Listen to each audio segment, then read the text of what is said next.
لیکن ہم بلا وجہ ہی لوگوں سے اگر بیزار رہیں، کیوں؟ دل میں بوجھ ہے، عداوتیں ہیں، آپ یقین کریں دل ہو جائے نا صاف، نیند سکون کی آتی۔ دنیا میں سب سے زیادہ مطمئن وہ بندہ ہے اللہ نے جہاں رکھا ہے وہاں راضی ہے۔ چلو ایک بات بتاؤ مجھے، ہم جس قبیلے میں پیدا ہوتے ہیں وہ قبیلہ ہماری مرضی کا ہوتا ہے کہ رب کی مرضی کا؟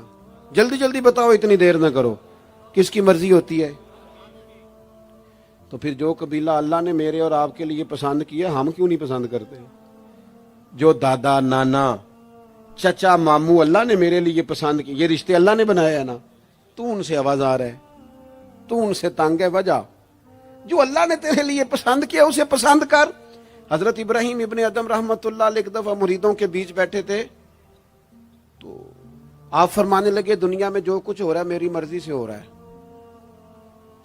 بعض بندے پریشان بھی ہو جاتے ہیں جلدی کہ اتنا بڑا دعویٰ کر دیا ہے، تو آپ ہنس پڑے، فرمانے لگے اگلی بات بھی سن لو پھر کوئی تبصرہ کرنا۔ فرمانے لگے جو کچھ ہو رہا ہے میری مرضی سے ہو رہا ہے، کیونکہ میری وہی مرضی ہے جو میرے رب کی مرضی ہے۔ میں نے اپنی مرضی اپنے رب کی مرضی میں فنا کر دی۔ اب میری مرضی کوئی نہیں، سانو قید سجن دا گہنا ہے، او جنج رکھے ایسا اونج رہنا ہے۔ ہم نے چھوڑ دی اپنی مرضی، اپنا ہے ہی کچھ نہیں۔ ہم نے نہ کبھی قطرے پہ غور کیا اور نہ دریا دیکھا، بس جہاں تیری جھلک دیکھی وہیں ڈوب گئے۔ چھوڑ دو یہ اس نے یہ کیوں کر دیا؟ وہ خواجہ نظام الدین صاحب محبوب الہی رحمت اللہ علیہ کے ایک مرید نے ایک دفعہ آ کے کہا حضور بڑی ہو گئی درگزر فقیری درویشی بڑی ہو گئی، اب جو میرے رستے میں کانٹے بچھائے گا میں بھی اس کے رستے میں بچھاؤں گا۔ وہ بڑے غصے سے بول رہا تھا، فقیر فقیر ہوتے ہیں۔ خواجہ صاحب ہنس پڑے، فرمانے لگے پتر تو زیادہ ہی ناراض ہو گیا ہے۔ کہنے لگا نہیں حضور، ہمیں کچھ کرنا نہیں آتا، ہمیں بھی سارا ہی پتہ ہے، سٹ تے پکھڑا کوار گندل اسی اور بھی بوٹیاں جاننے ہاں، ہمیں بھی سارا ہی پتہ ہے، نمٹ نہیں لینا۔ سویرے جو ہمارے رستے میں کانٹے بچھائے گا سویرے اس کی گلی میں بھی بچھے ہوں گے۔ تو حضرت محبوب الہی فرمانے لگے پتر آدھے رستے میں تیری ضد میں وہ کانٹے بچھا دے گا اور آدھے میں تو اس کی ضد میں بچھا دے گا، تو پھر تو جو عام راہگیر ہوں گے ان کے بھی پیر زخمی ہوں گے۔ تو تمہاری لڑائی میں تو مخلوق پریشان ہو گئی۔ عرض کی حضور یہ تو آپ نے ٹھیک کہا ہے۔ فرمانے لگے اگر چاہتے ہو نا دنیا کانٹوں سے نہ بھرے اور لوگوں کو تکلیف نہ ہو تو ایک دوسرے سے تکلیف چھوڑ دو۔ یہ مت سمجھنا تیرا ایک بندے سے اختلاف ہے، تیرا ایک سے اختلاف ہوتا ہے اس کے اثرات دائیں بائیں بھی جاتے ہیں۔ حضور پھر کیا کروں؟ فرمایا اسے بچھانے دے، وہ بچھاتا جائے تو اٹھاتا جا، تو اٹھاتا جا۔ ویسے بھی جو کام ساری دنیا کر رہی ہوتی ہے وہ تو سارے کر ہی رہے ہوتے ہیں، کوئی ذرا ہٹ کے بھی کرنا چاہیے۔ جتن جتن تے ہر کوئی کھیڈے، جتن جتن تے ہر کوئی کھیڈے، تو ہارن کھیڈ فقیرا، جتن دا مل کوڈی پیندا ہی ہارن دا مل ہیرا۔ کبھی بندہ ہارے بھی اپنے دل سے بوجھ اتار دے، نفرت کو دور کر دے۔ عداوت دشمنی اگر کسی وقت رکھنی ہے تو اللہ رسول کے دشمن سے۔ اشداء علی الکفار، اپنوں کے لیے کیا ہے، خوش عقیدہ کے لیے کیا ہے، رحماء بینہم۔ میرے عزیز ترمذی میں حدیث ہے، اپنی بات کو حوالہ دے کے مضبوط کر دوں۔ ترمذی میں حدیث ہے، نبی پاک علیہ الصلوۃ والسلام نے حضرت انس بن مالک سے فرمایا تھا، اے انس، اے میرے بیٹے، تم سے ہو سکے تو صبح اس حال میں کرنا کہ تمہارے دل میں کسی کا بغض نہ ہو۔ اور اگلے لفظ حدیث کے یہ ہیں، حضور فرمانے لگے یہ میری سنت ہے، یہ میرا طریقہ ہے، اپنے دلوں کو عداوتوں سے پاک کریں۔ اور پانچویں بات، اور بس اسی کے آگے پیچھے میں نے اپنی بات کو سمیٹ دینا ہے، میرا مضمون مکمل ہو گیا۔ حضور کی ایک بہت بڑی سنت، نبی پاک علیہ السلام کی ایک بہت بڑی ادا، وہ پتہ کیا ہے؟ وہ ہے دوسروں کا احساس کرنا، دوسروں کے بارے میں سوچنا، دوسروں کا خیال کرنا۔ میں ابھی آ رہا تھا تو میری گاڑی کے ساتھ کچھ دوستوں نے دوڑنا شروع کر دیا۔ میں جو ہوں مجھے اس کا پتہ ہے، میں ہمیشہ دوستوں سے کہتا رہتا ہوں آپ بزرگوں کے ہاتھ چومیں، اللہ والوں کی اچھی بات ہے، آپ کو فائدہ ہوگا۔ میرے جیسے گناہگار کے ہاتھ چوم کے آپ کو کیا ملے گا؟ کوئی نتیجہ نہیں نکلے. ہاں آپ کوئی میری بات مان لیں اور اس پر عمل شروع کر دیں تو رب کریم کی رحمت صبح قیامت ممکن ہے یہ کہہ دے یہ تیری وجہ سے اس نے شروع کیا تھا، جا تیرے گناہ بھی معاف کیے. یہ جو ذوق ہے نا، اب ایک بندہ گاڑی کے پیچھے بھاگ رہا ہے تو مجھے اتنی سخت تکلیف ہو رہی تھی، میں نے کہا یار کیا ضرورت، دیکھو نا بیچارہ گرمی کا موسم ہے، پیاس لگے گی اور پسینہ آئے گا، کیوں بھاگ رہا ہے؟ اب میری مجبوری بھی ہے، گاڑی کو تو چلنا ہے. جب تک ہم احساس پیدا نہیں نہ کرتے، میرے قبلہ عالم فرمایا کرتے تھے کہ تیری گاڑی کے آگے سے کوئی غلط کراس کر گیا اور دوڑ کے گزر گیا اور کوئی سخت جملہ بھی کہہ گیا ہے، اس پر بھی تنقید نہ کر، تو اپنے دل میں اس کا احساس پیدا کر، سوچ کے ہو سکتا ہے اسے گھر میں کوئی ایمرجنسی ہو گئی ہو. اپنی سوچوں کو مثبت کریں. آپ دوسروں کا احساس بھی اپنی طبیعت میں پیدا کریں، دوسروں کے بارے میں بھی سوچیں. میں یہاں ماشاءاللہ سٹیج پہ بیٹھا ہوں، بڑا نرم ماحول ہے، بڑا کچھ ہے، لیکن جو دوست پیچھے دیوار کے ساتھ کھڑے ہیں نا، جن کو جگہ بیٹھنے کی بھی نہیں ملی اور کھڑے ہونے کی بھی صحیح کر کے نہیں ملی، ان کا بھی احساس پوری طرح. اور میرے خیال میں سب سے زیادہ مہمان خصوصی بھی وہی ہیں آج کی ہماری محفل کے، جو زیادہ مشکل میں بیٹھے. احساس اپنی کہاں تک احساس کرنا ہے؟ لو حدیث پاک سنو. اللہ کے محبوب علیہ السلام فرماتے ہیں میں نماز پڑھانے کھڑا ہوتا ہوں، نماز. کریم فرماتے ہیں میرا دل کرتا ہے میں لمبی نماز پڑھاؤں، لیکن پھر پیچھے سے نہ کسی بچے کے رونے کی آواز آتی ہے. دل تھا لمبی پڑھاؤں، بچہ رو پڑا تو مجھے خیال آتا ہے اس کے رونے سے اس کی اماں کو تکلیف ہو رہی ہوگی، میں نماز چھوٹی کر دیتا ہوں. اللہ کی نماز مختصر کر دی احساس کے طور پر. حضور اس امام مسجد سے سخت ناراض ہو گئے تھے، صحیح حدیث میں موجود ہے، جس کے مقتدیوں نے آ کے شکایت کی تھی کہ یا رسول اللہ بہت لمبی نماز پڑھاتا ہے. یہاں تو لوگ احساس ہی نہیں کرتے میرے بھائی، یہاں تو احساس ہی نہیں کرتے. یہاں تو میں آیا ہوں نا رات کے 1 بجے محفل میں، تو میری طرح کے لوگ او تہاڈا ذوق ہی نہیں، تسی سبحان اللہ ہی نہیں آندے، تسی ہاتھ ہی نہیں کھڑے کر دے. او بھائی تو نہیں آیا ہے، تو ٹر جانا ہے اپنا سارا سمیٹ کے پیسے گنا کے. اتنے بیچارے مغرب دے بیٹھے نے، ان کا ذوق، تو اپنا ذوق بھی بیان کرنا، آنا تو بھی اسی وقت محفل میں جب سارے آئے ہیں تے نالے تو تے گل کر کے آیا میں انہیں ہزار لینا ہے تے مفت آئے نے سارے بیچارے. اس لیے ہو سکتا ہے ان کا عشق تجھ سے زیادہ ہو. کروں مدح اہل دول رضا اور پڑے اس بلا میں میری بلا، میں گدا ہوں اپنے کریم کا، یہ میرا دین ہے کوئی پارا انا نہیں. اس لیے میرے عزیز احساس دوسروں کا پیدا کریں اپنی طبیعت میں. ہم نا احساس نہیں کرتے، خدا را احساس کرو. ٹھیک ہے پریشانیاں ہیں، لیکن میں جوان سے کہوں گا تو نوجوان ہے، باہر تجھے ٹینشنیں ہیں، کاروبار کی مسائل ہیں، پریشانیاں ہیں، لیکن اللہ نے تجھے جوان کیا ہے نا، حوصلہ دیا ہے نا، تو باہر کی ٹینشنیں باہر چھوڑ کے آیا کر. گھر تیرے ابا جی انتظار کر رہے ہیں، ان کے پاس بیٹھ، ان کا دکھ سن، حوصلہ بڑا کر. پھر گھر کے اندر تیری اماں بیٹھی ہے، اس نے تیرے سے بات کرنی ہے، کئی باتیں سنانی ہے. تیرا بیٹا ہے وہ دوڑ کے آیا ابا ابا کہتے، اور تو کہتا لے جا میری طبیعت نہیں ٹھیک. دنیا میں سب سے مصروف وقت رسول کریم نے گزارا ہے، لیکن حضور تو غلاموں کی بات بھی سنتے، حضور تو گھر والوں کو وقت بھی دیتے. سیدہ عائشہ صدیقہ فرماتی ہیں جب تک گھر میں رہتے گھر کا کوئی کام ہی کرتے رہتے. اور حضور تو نواسوں کو ٹائم دیتے، نماز کے وقت بھی ساتھ لے جاتے.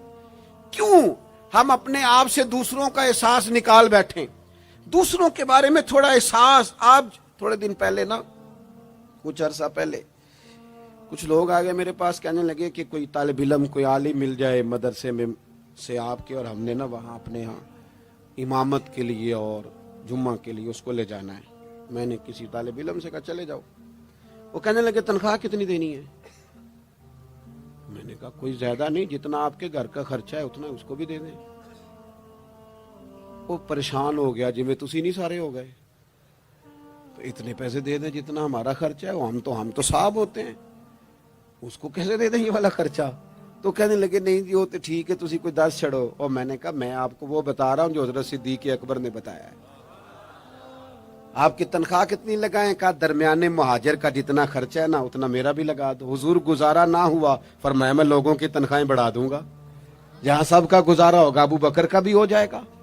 یہ کیا بات ہوئی کہ تو تیرا گزارا نہیں ہوتا تو مزدور کا کیسے ہوتا ہے؟ غریب آدمی کا احساس جب تک تجھے دوسروں کا پیدا نہیں ہوتا تو حضور کے اسوہ حسنہ تک نہیں پہنچ سکتا.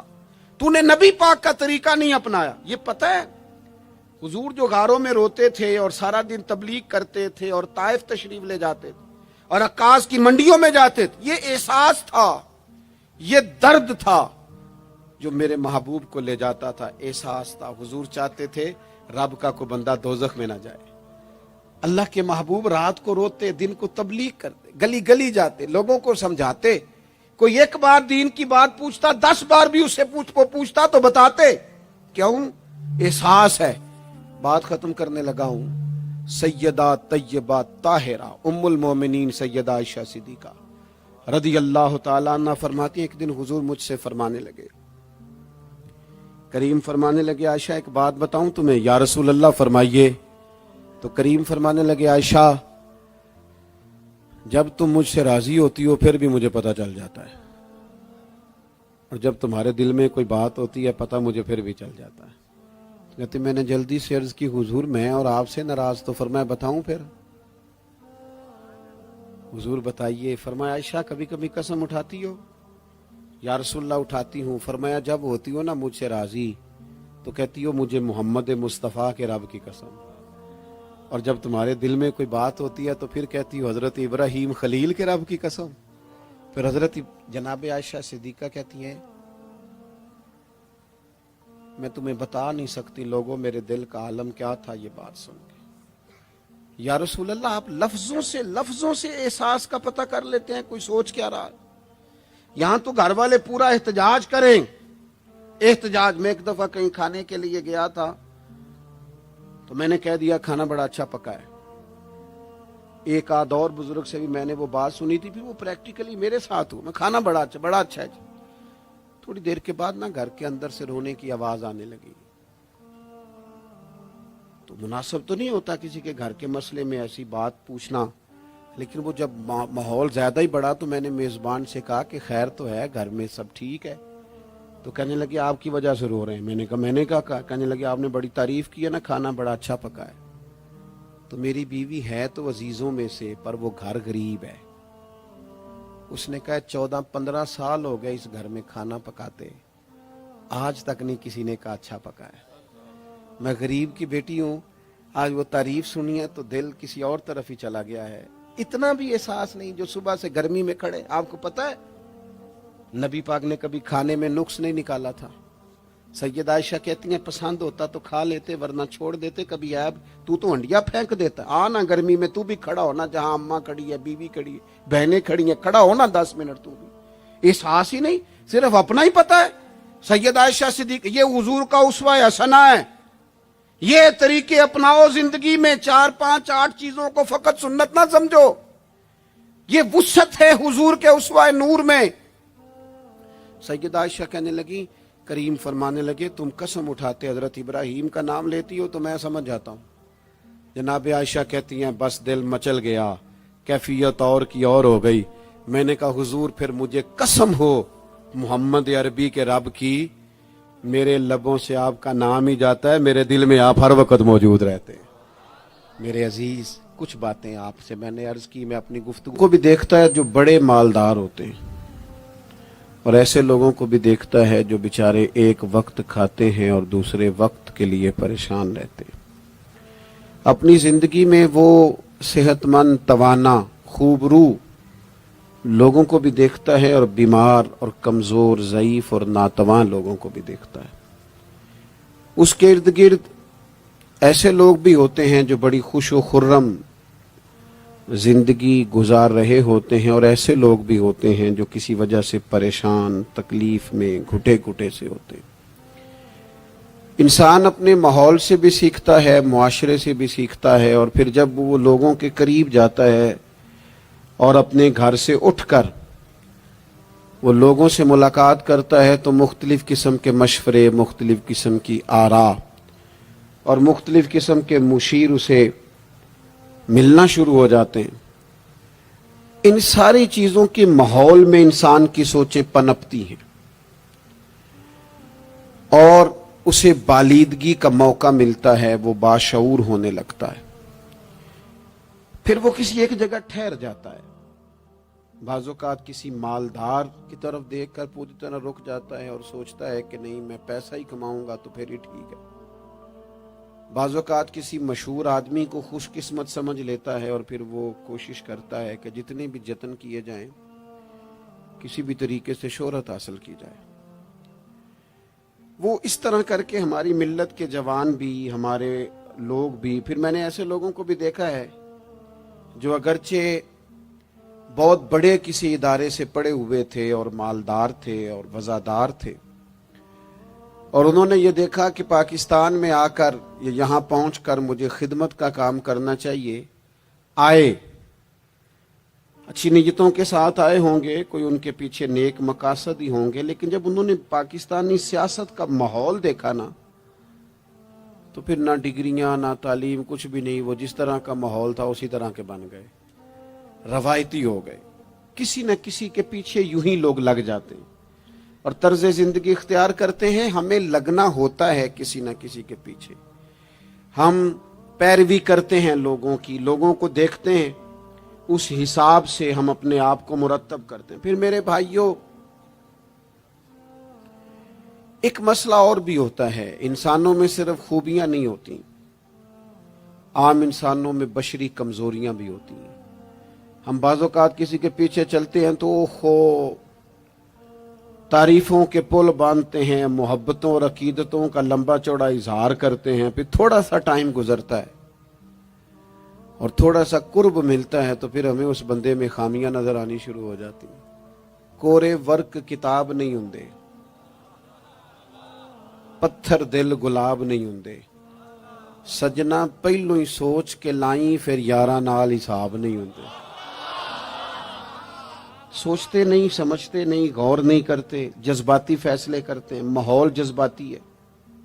یا آپ دیکھیں نا، میں کسی جگہ پہ پہنچتا ہوں تو رکنا، بیٹھنا، چلنا پھرنا دوست مشکل کر دیتے ہیں، 1 منٹ کے لیے کہیں کیمرہ بند نہیں ہوتا۔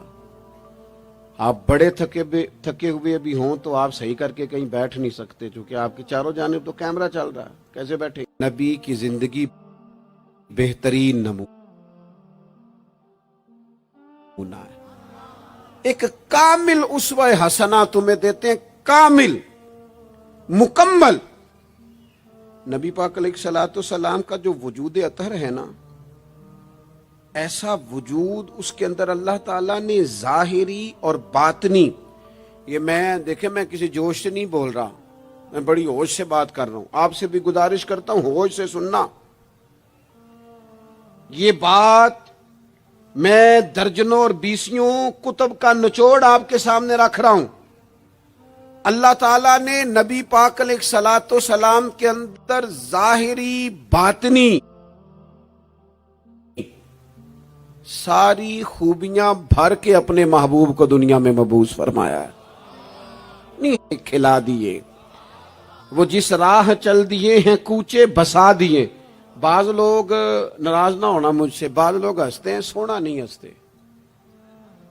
ہنستے ہیں پر سونا۔ سیدہ طیبہ طاہرہ حضرت عائشہ صدیقہ فرماتی ہیں حضور مسکراتے تھے لیکن اس مسکرانے میں بھی عجیب وزاداری تھی، ہنستے تھے کھل کھلا کے نہیں ہنستے تھے، اس میں کہا نہیں لگتا تھا، آوازیں نہیں پیدا ہوتی تھی، یعنی سونا ہنس بھی جاتے تھے لیکن اس کے اندر بھی عجیب لطافت تھی۔ وہ کیسا ہنسنا تھا؟ صحابہ فرماتے ہیں حضور ہنستے، مقدس دانتوں میں سوراخ تھا، زیر لب مسکراتے، اور وہ جو حضور کے مقدس دانتوں میں مقدس سوراخ تھا نا، جب حضور ہنستے اس سے نور نکلتا اور مسجد نبی کی دیواریں بھی روشن ہو جاتی۔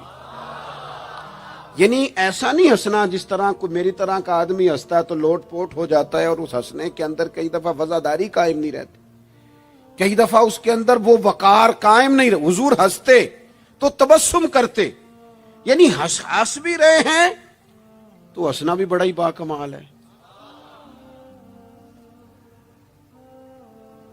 اور میرے اعلیٰ حضرت تو کہتے ہیں بس وہ ہنس پڑتے تھے،